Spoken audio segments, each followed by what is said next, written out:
বাচ্চাদের গলায় পাইপিং করবেন, তো কিভাবে পাইপিং করবেন দেখুন।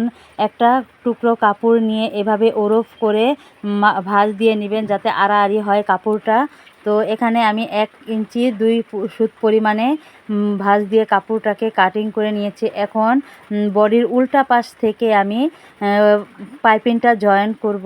তো এভাবেই ধীরে সুস্থে জয়েন করবেন যাতে কাপড়টা আঁকাবাঁকা না হয়। উপরের কাপড়টা হালকা একটু টান রাখবেন যাতে কাপড়টা সেলাইয়ের সময় একটা ভাঁজ না পড়ে। তো ভাঁজ পড়লে পাইপিংটা দেখতে সুন্দর হয় না। তো আমার জয়েন্ট হয়ে গেছে। এখন আমি কিছু পরিমাণ কাট বসিয়ে দেব যাতে কাট করলে ফিনিশিংটা সুন্দর হয়।